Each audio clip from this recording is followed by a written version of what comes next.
listeners from around the world. Are you ready? Do you love movies, music, animation and art, acting, gaming, and all things creative? Well, you've come to the right place. Introducing your host, award-winning writer, director, voiceover artist, and owner of MLA Entertainment, Keiko!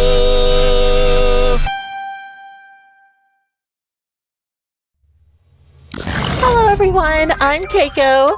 Thank you for joining me for another episode of Keiko's Diary, your favorite podcast for all things entertaining and creative.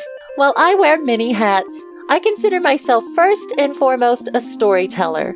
And that is why I started this podcast, so I could connect with other creative minds and share their stories with all of you, all while having a great time. The guest joining us today is truly a genius, I must say. But first, shameless plugging! Hop on over to our YouTube channel, MLA Entertainment, and take a look at our animated web series, Project Infinity. It's an amazing action sci-fi story that features a voice cast from Japan to Australia to New York, and there's hours of love and hard work poured into every moment of it. I wouldn't suggest it if it wasn't worthy of your time, so go on and check it out. We just had our season finale. Also, like, subscribe, and leave your questions and comments below to show your support for this podcast and MLA. Now on with the show. He is a music prodigy who brings his own touch to iconic music that we all know and love. If you looked up the definition of cool in the dictionary, his picture would be next to it. Everyone, say hello to...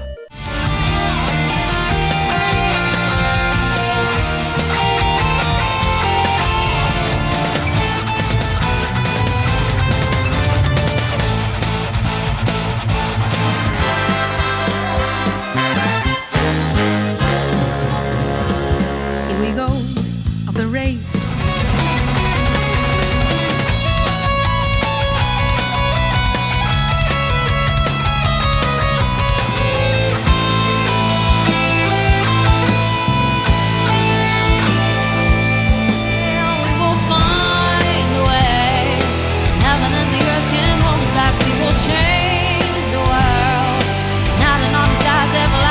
BadHairlineProductions. Hi there. Hi. I'm super excited to have you on. Your music is just out of this world amazing. Thank you. Thank you so much. Yes, so why don't you go ahead and introduce yourself to our listeners and tell them a little more about yourself and what you do. Okay, hi. I'm BadHairlineProductions on YouTube, and I'm mostly doing covers of video game music right now on my YouTube channel. I'm a musician. I play mostly guitar and bass guitar. I've been arranging and composing for a number of years. I'm an educator in music, and just in general, I'm enjoying being a musician. I enjoy making music, and I thought last year I started sharing some of that with the world on YouTube. And I'm so glad that you did. Music just comes so naturally to you, and I know that all your videos really make so many people smile and brightens up their day. So thank you for sharing that. Good to know. Mm-hmm. And coming all the way from Germany, my mom loves Germany, and so that's really cool. Okay. Yeah. So before we get into all the exciting things you're currently up to, I would love to turn back the clock and ask you, what is your first memory of life? That's a really interesting question. It's far back.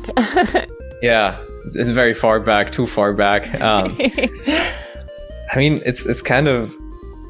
It's hard to answer because there are fragments every here and there where I can't really put where they happened or when it was supposed to be, because at that point, at like 3 years old, when memory starts to form, it's still very vague. But I think there's one thing that I kind of remember, where I was just standing in the doorway, waving goodbye to someone from my family. I don't know, going to work or something like that, like completely mundane, nothing special really, as far as I can tell.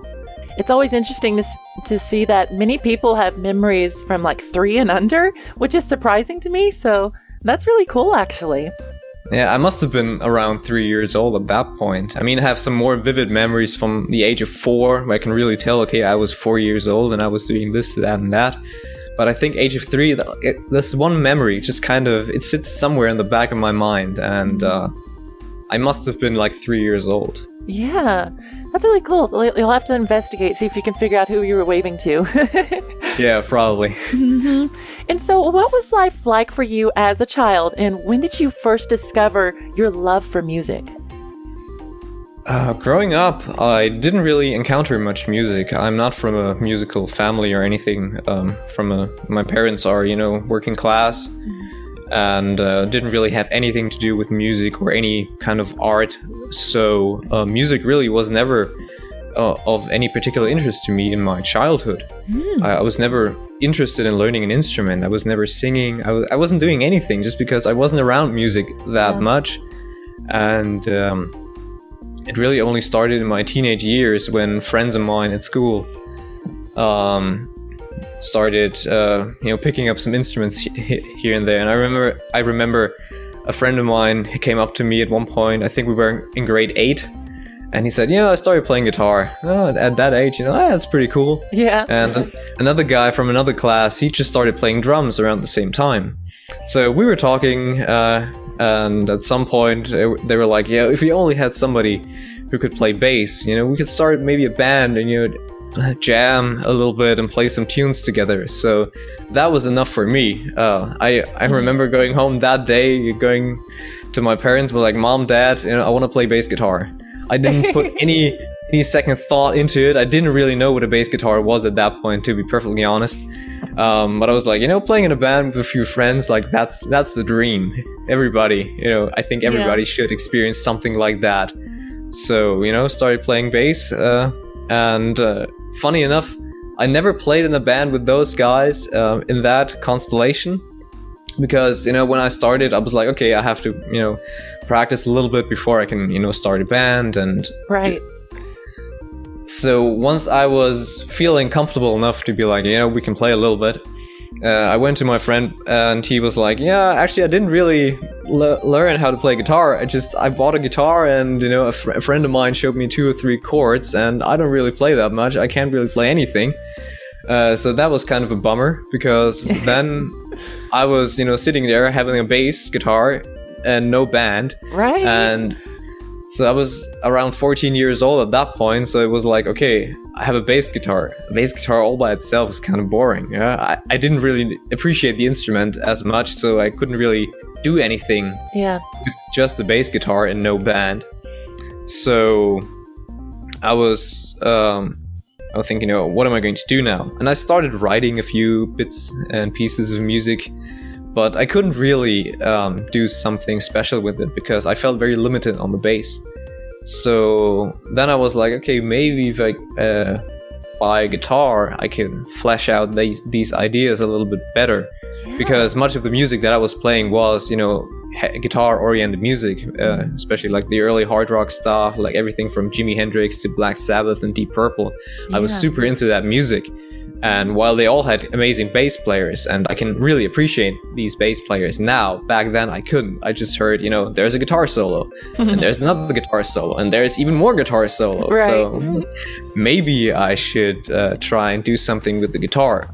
So I bought myself a guitar for my 15th birthday. And the idea was never that I'm going to start practicing guitar now and I'm going to be a guitar player. It was more like, I need this tool, the guitar, to write music. Right. Because I couldn't really do that on bass. And it just happened to be, okay, I'm just playing guitar now. I'm barely touching my bass guitar at this point. Okay, maybe I am a guitar player. And then, funny story, the friend of mine who at first, made me play bass guitar, he then became the bass player in my band. Oh, really? Yeah, we switched roles because at that point I had become a somewhat decent guitar player, and he didn't practice that much guitar anyway, so it was like, the old cliche, you're the worst guitar player, so you have to play bass now. So I gave him my bass guitar, and he became the bass player in my first real band. So that was kind of cool. Yeah, that's very interesting how that played out. Yeah. And wow, just picking up an instrument the way you did, that's really impressive because not everyone can do it. I've tried myself with very little success. So well done.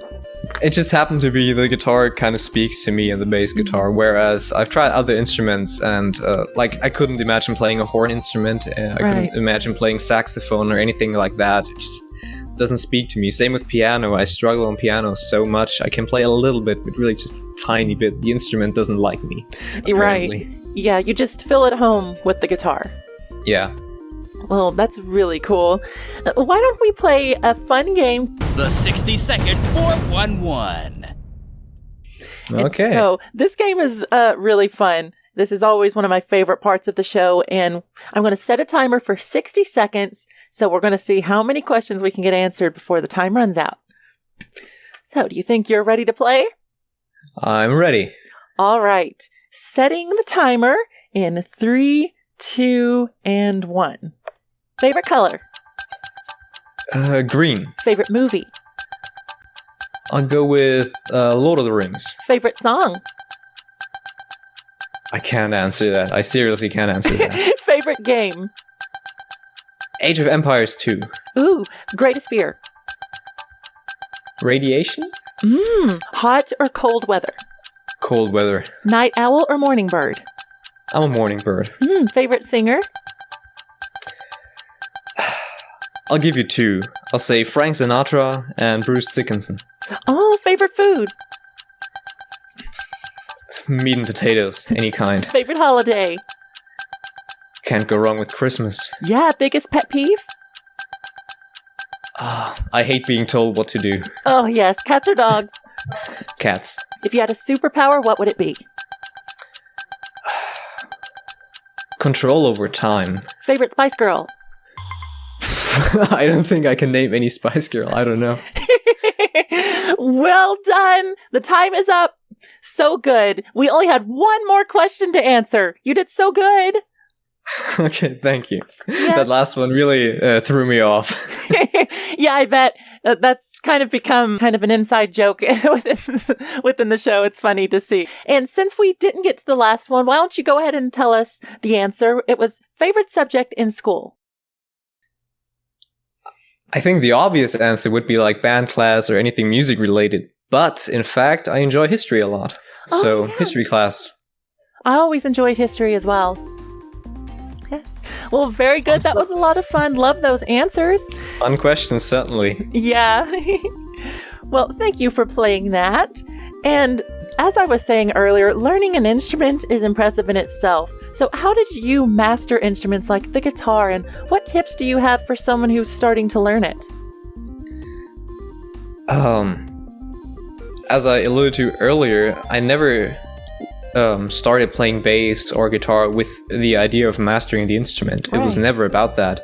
And it was at some point later on, but to quote the great Michael Jordan, because I'm a huge basketball fan, he said in a clinic where he was teaching kids some fundamentals about basketball, where parents come up to him all the time and ask them, how can my kids become great basketball players? Yeah. And he just said, let them just enjoy the game. And I think the same way I think about music. I just think music is so much fun that I don't have to think about it. I want to be perfect. I want to be a great virtuoso. I just, having a guitar in my hands is enough for me. And I worked hard on my craft. I practice a lot, and I always have. But it wasn't like, I'm going to practice now. Back when I was a teenager, it was more like, let me just play guitar. There's a song. I like that song. Let me learn how to play that song. Which, I was practicing that stuff, but it never felt like practice, because I would just think, I want to learn how to play that song. Same way that, want to be on a basketball court. I want to be able to hit my free throws and stuff like that. So it's just so much fun for me. And when I teach guitar to kids and adults, that's the first thing. If you have a goal in mind, that's perfect. But the goal can be, just have some fun and play some songs. And if anything really comes out of it, and you happen to realize, hey, I'm pretty good at this, or hey, I might be able to do this as a job, then go for it. And then you can start, raise the ceiling, raise the floor, work on the stuff you're really good at, but also always work on the stuff you are not so good at. And you're going to improve drastically. Yeah, I think that's a really good approach to really learning anything, is trying to balance practicing with just enjoying yourself. Like even in school, I think that classes we always tend to enjoy are ones where we just kind of feel like we're being told a story, like history class, and we kind of forget that it is learning. So yeah, exactly. Yeah, for sure. So you started your YouTube channel on April 24th, 2020, and look at how much you've accomplished. So your music is extraordinary. Could you tell us why you decided to start this channel?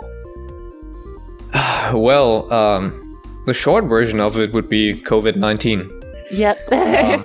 So if it weren't for that, I probably wouldn't have started it. And also, I probably wouldn't have been able to keep it up the way I have, because, I'm getting close to like 300 videos at this point. Right. Which is kind of crazy to think of.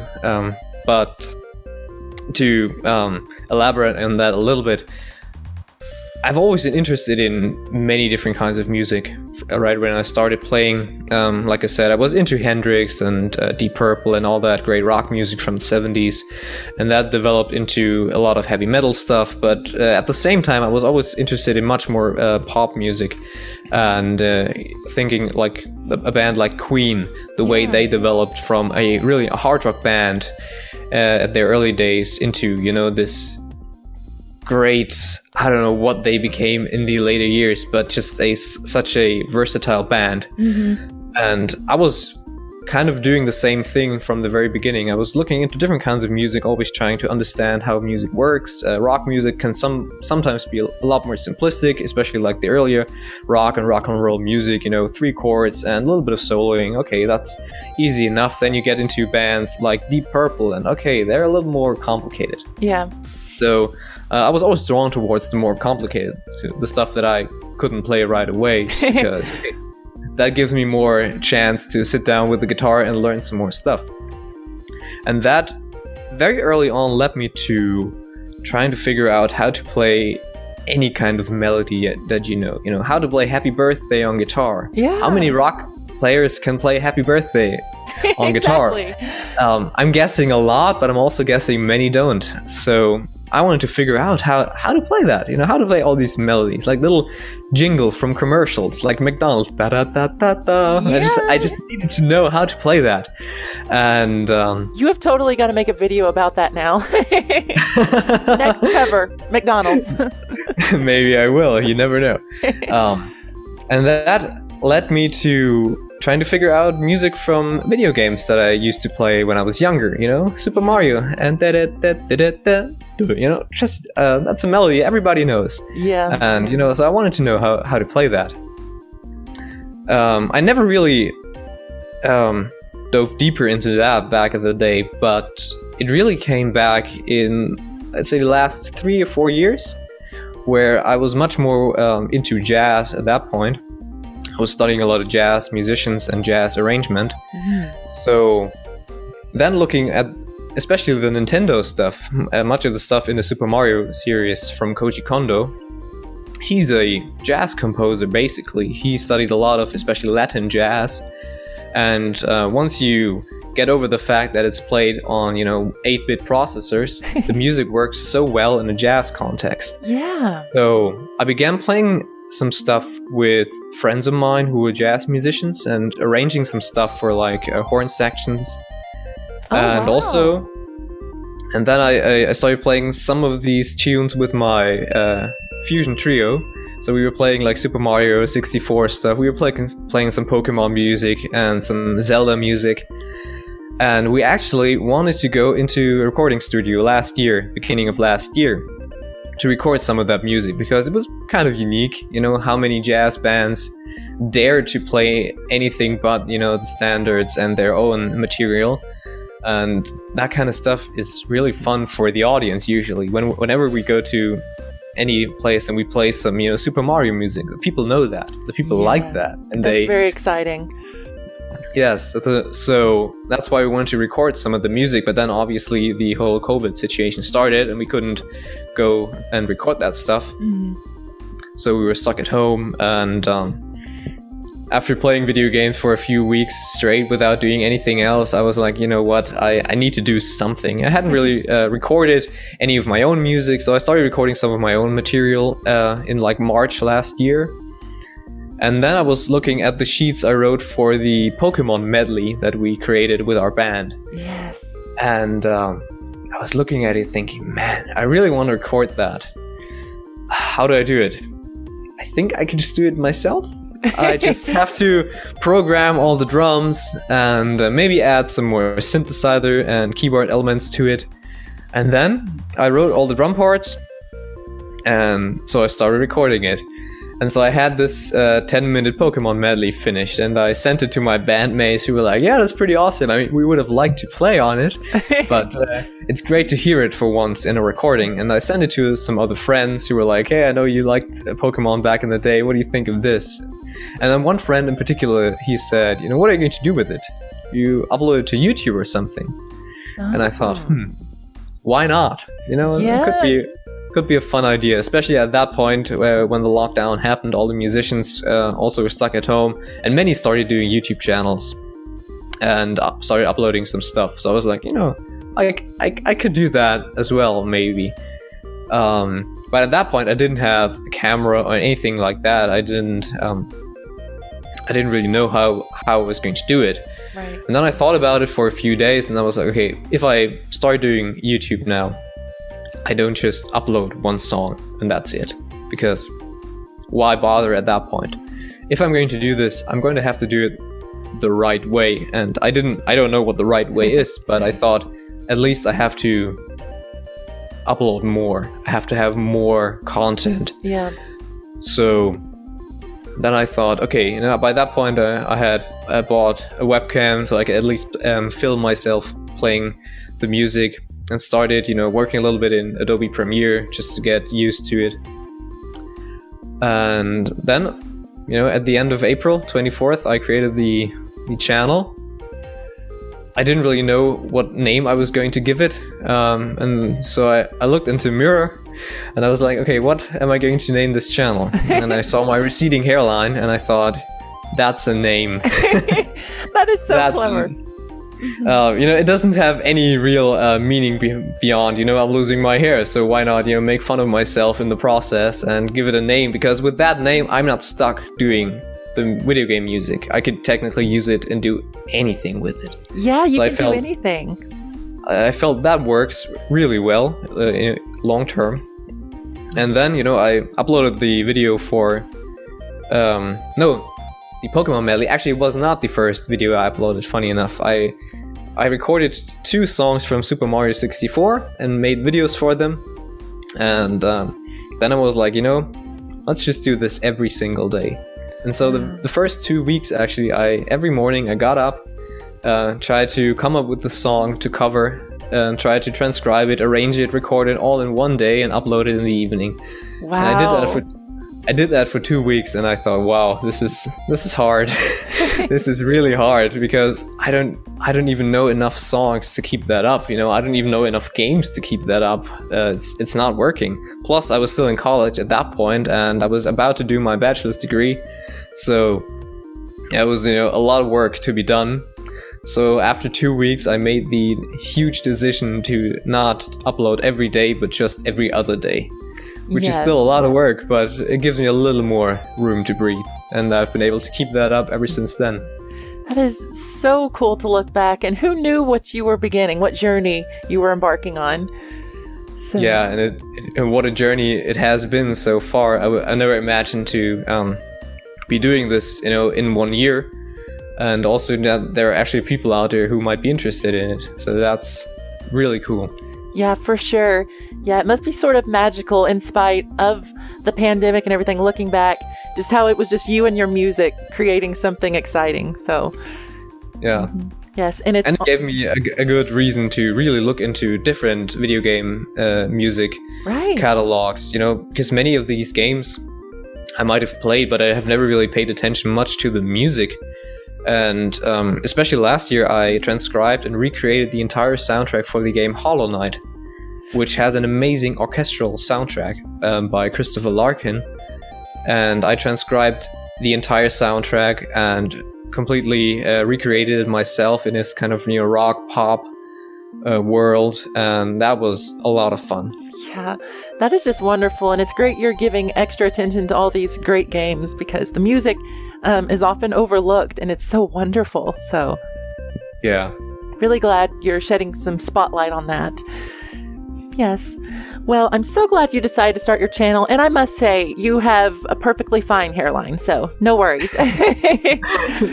Thank you. You're welcome. I would love to hear more about your music process. I just find that so intriguing. So what happens from the time you decide to make a song cover to the time you release it on YouTube? What's the process? I think there are different ways I approach different songs. And one approach would be something like, let's say, for example, the Super Mario Bros. Theme, a classic that everybody knows. I know how to play it. I know at least the basic parts and harmony. Right. So I don't have to transcribe it necessarily. So that is like a few hours of work that are not part of it. So I sit down and I write down every single note that I play. So I write the full arrangement in a notation software, write all the instruments, and especially that's important for like drum parts and strings and everything orchestral that I'm going to do with MIDI instruments. And once that's done, I import it all into my DAW, program all the necessary sounds, and start recording the bass and guitar parts after that, where I tend to layer a lot of stuff. There's usually a lot more going on than the occasional listener might pick up. I do a lot of multi-part harmonies that are very, very quiet in the mix, but they're important to me because, like I said, I've done a lot of arrangement and composing during the past 10 years or so, so I like big walls of sound, which are not necessarily as big in the mix as you might expect. And then once most of that done, the one thing that I don't write down because it's all improvised is like guitar solos and stuff like that. And every time, usually, even with all my music written down, there are some parts that I'm like, okay, I hear a little bit of, a little guitar part over here. Let's just record that. I usually don't write those down. Right. So that will be what I do for songs that I know. That's exactly how I did the Super Mario Bros. Theme last year. It was like, I know how to play all these parts, let's just write the drums real quick, and then I just started playing and recording the stuff. For music that I'm not too familiar with, I usually have to transcribe it and have to start from scratch. A good example would be on April 30th this year, the new Pokemon Snap game was released for Nintendo Switch. And May 1st, I uploaded my first cover of the soundtrack. So it was completely brand new game, brand new soundtrack. I've never heard it before, but it was a Saturday morning. I got up and I was like, I'm going to transcribe at least one piece of music from this new game. So, like I said, I've never heard it before. And so I sit down, try to transcribe as much of the most important parts, because, I don't have perfect pitch or anything. Transcribing is a long and brutal process for me, so yeah. I'm not a natural when it comes to that, so I write down all these parts that I hear, and then I start thinking about, if it's not on guitar, which most video game music usually isn't guitar music, I have to think about, what kind of sounds am I going to use, what colors, so to speak, am I going to use to paint this picture. And then the same thing, I write all the music, I write all the drum parts, I write all the extra, strings and stuff like that. And then same thing, I usually always start after that with recording the bass parts to give it a nice bass line. Then I double the guitar parts most of the time, and that's usually how I do it. And then when I do guitar solos and stuff like that, not everything that I do is live on the video, what you see on my channel, but guitar solos and all the lead guitar parts, they are always, live, me on camera, really playing. the bass guitar parts and like rhythm guitar parts, I usually pre-record them, and on the video, like I might do a few takes with the rhythm guitar parts. If they're not perfect, I don't care. I'm not going to redo the video just to save some time, and just fix it afterwards and just record them again from scratch without video. Mm-hmm. Yes, that is a really neat process. You make it look so easy, but it is so much work, and it is so appreciated. It is actually a lot more work than probably it sounds like, just because, I've recorded, like I said, about 300 songs so far. Like, I know my stuff, I know my equipment, I know the software that I use. I don't have to think about that. But I know the first time I really started recording by myself a few years ago, it was a mountain of work in the beginning, because I did not know what was going on and how do I set all of this up. But once that is out of the way, after that, the music comes easy. Yeah, for sure. And that's something I notice in your music, is there are so many layers that it's worth listening multiple times, because each time you listen to your songs, you hear something new, and that's really cool. So that's good to know, because I like that. It's kind of like little mysteries. You might pick up like a whodunit movie. You might pick up some of the details, but you're never going to pick up all the details in one sitting. So it's good to know that people out there are paying attention. Yes, for sure. And you held your first live streamed YouTube concert in February of this year. So well done. That is super exciting. What was that like? And do you have plans to do more concerts? I certainly plan on doing more. Just to give you a quick answer, I certainly plan on doing more live stream concerts. It started really when I've been thinking about this. Doing live streams last year, but I couldn't do it because I didn't have the audio equipment to actually do it. So I bought myself a new mixing console earlier this year, which allowed me to do it in the first place. And I mean, at that point, I had recorded enough music that there was a repertoire to be played.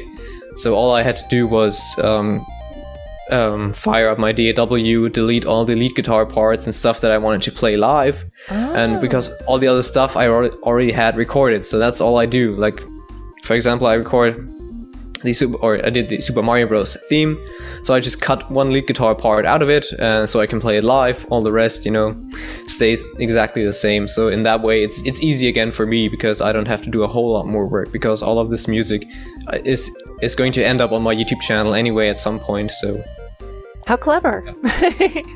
Yeah, I like to be efficient. I like to be, the cliche German efficiency, I think is somewhat true in my workflow. Yes, I like that.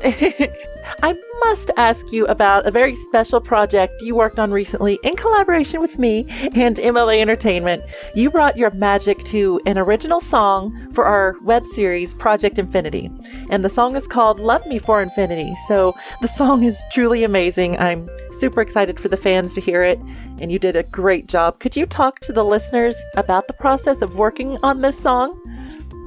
Yeah, so, well, first of all, thank you, for having me on this song. So you had this little demo version of the song. You said, I could make it either some noir jazz or some Evanescence-like rock version. Right. So, first of all, I mean, there was a lot in the demo version that I could work with. There was the melody was clear, everything in terms of the structure of the song was pretty clear. But at the same time, it wasn't too much where I would have been constricted by, confined by that. So I sat down, same thing with any cover, I transcribed it. And I had the basic outline of your demo version written down. Then I thought, okay, what can we do with, a jazz approach?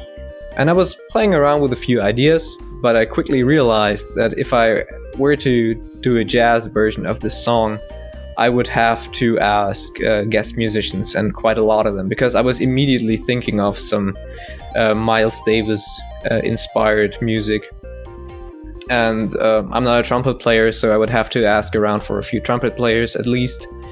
and then I would have to, at least have a real rhythm section played, because jazz with MIDI instruments is not the same. It's not fun. Not fun at all. And jazz is a very it's based on communication between musicians in real time. Right. So doing jazz in this COVID era is not necessarily easy. So I still have some of these ideas, but I didn't really want to do this jazz version for this particular song. So then I thought, okay, the more rock, Evanescence type approach. And I could immediately hear some ideas. I could immediately hear like a big rock band with orchestra in the background. I could immediately hear, a lot of like pounding drums in contrast to this, drony bass sound in the verses. So I started writing some of the ideas down, and then I added a few riffs from my that I came up with, and then it became the song that it eventually became. And then, of course, there was the question of vocals, and I know a few great vocalists, but I mostly know jazz vocalists. Right. Where they're great vocalists. They have great voices, but it's always a question of, does it actually fit?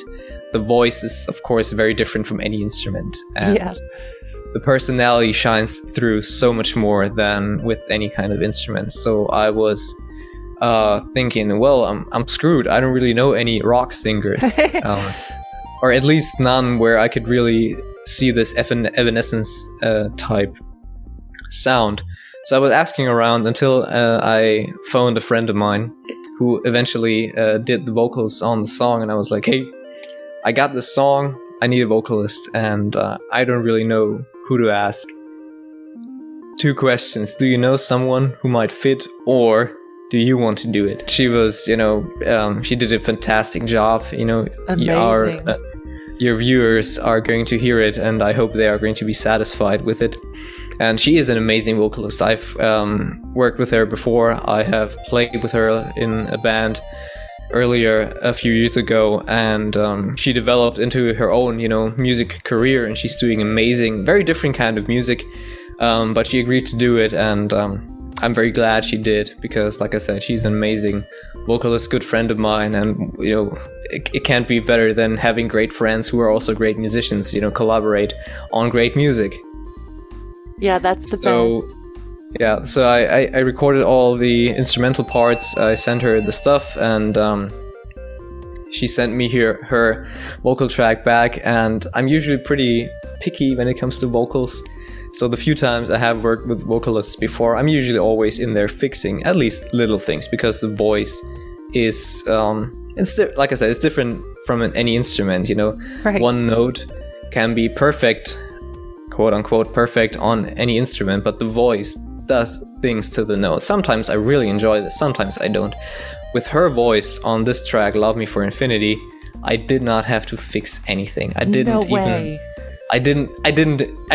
do anything. All I did was, add some effects to it, like a reverb and stuff. But I did not have to fix anything. That was really amazing. That's the kind of vocalist she is. Yes. Yeah, it's amazing when you listen to it. The song just overall is so powerful. So you two make a really good team.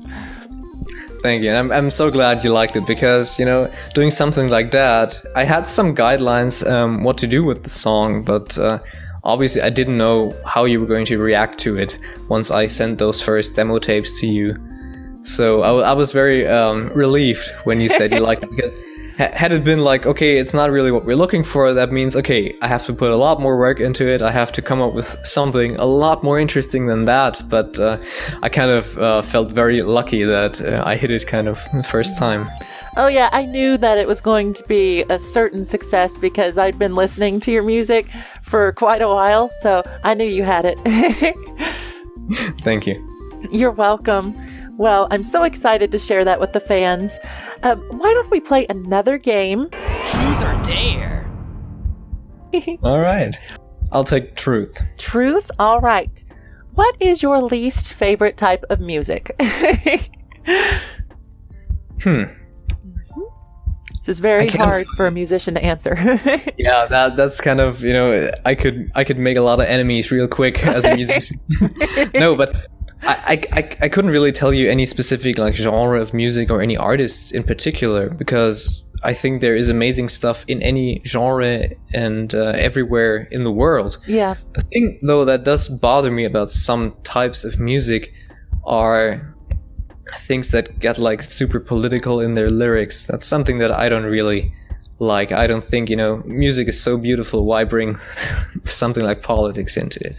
Yeah, I totally get that. Yeah. Yeah, keep the noise of the world out of music. Yeah, because in the end, politics will fade over time, but art remains. So let's just stick to art and make it as beautiful as we can. Yes, I love that. That's a quote right there. All right, truth or dare? I'll take truth again. Okay. What is something surprising people don't know about you?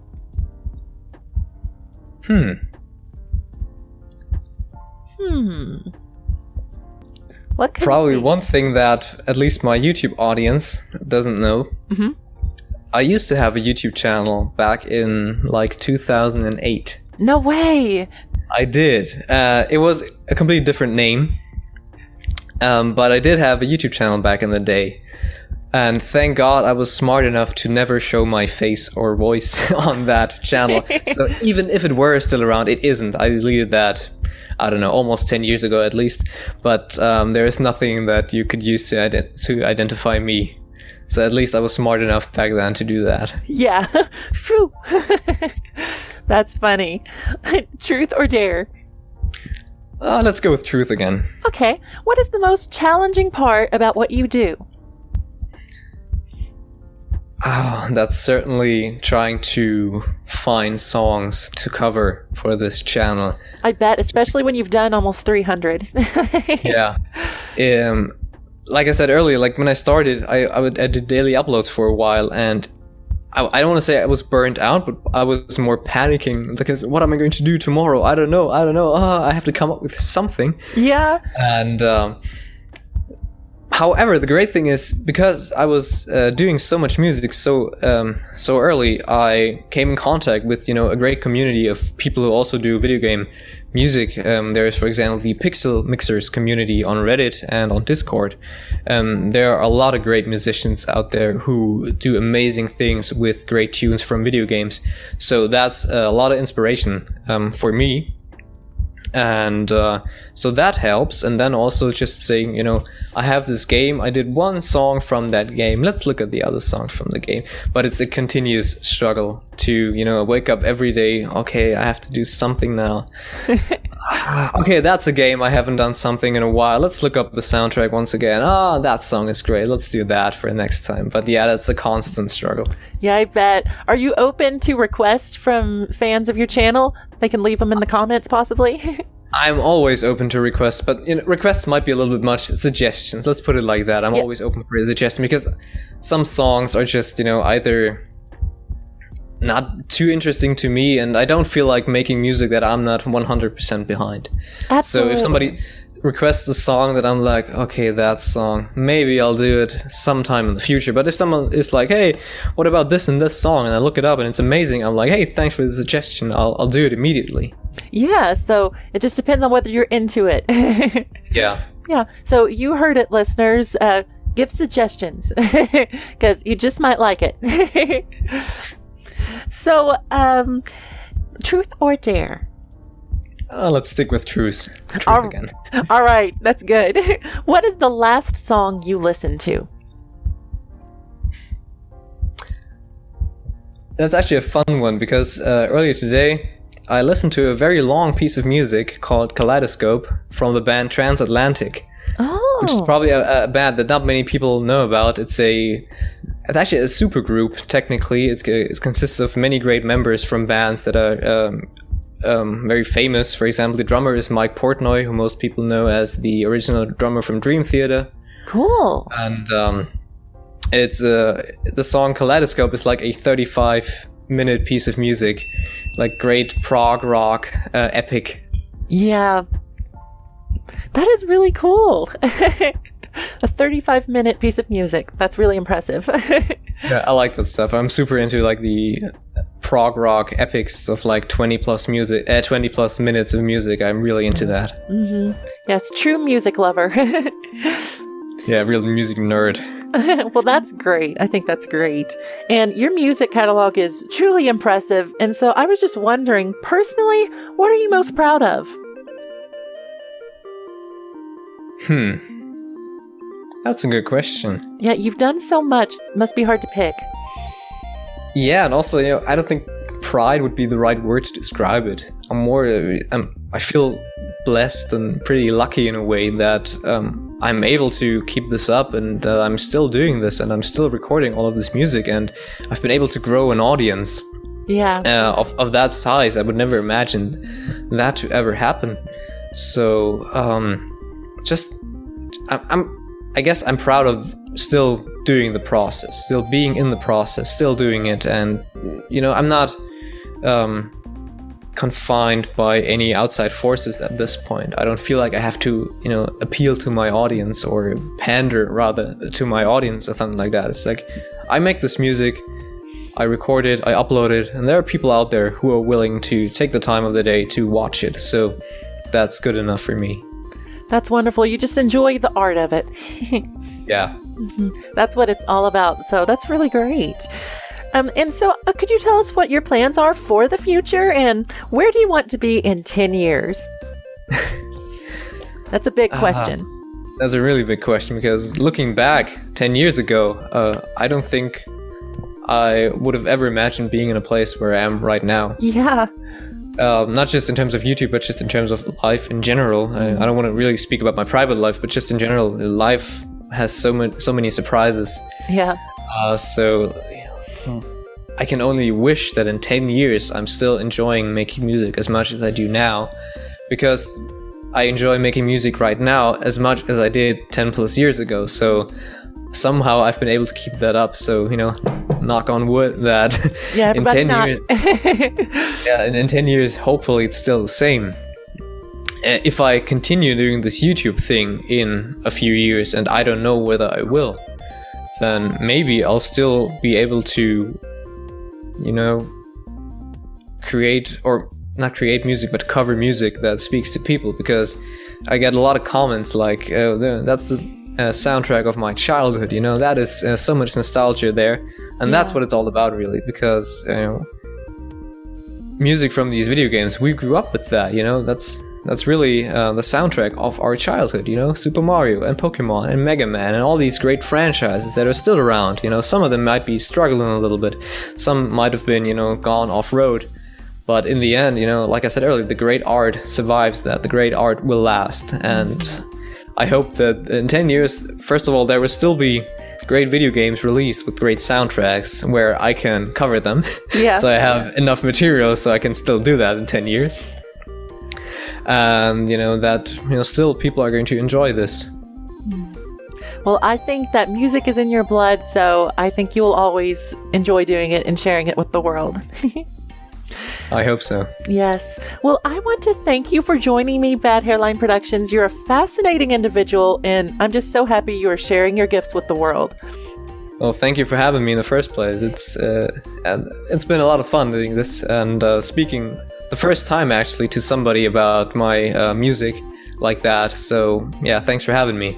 You're certainly welcome. And before we go, can I ask you one last thing? I am Bad Hairline Productions, and for MLA Entertainment, check out their original web series Project Infinity. And as always, keep being creative. Oh, perfect. Thank you for listening to Keiko's Diary. If you enjoyed this episode, be sure to like, subscribe, and hit that notification bell. We would love to hear from you. Write questions and comments to show your support and share this podcast with your friends. We'll be back with another exciting episode before you know it. In the meantime, keep being creative.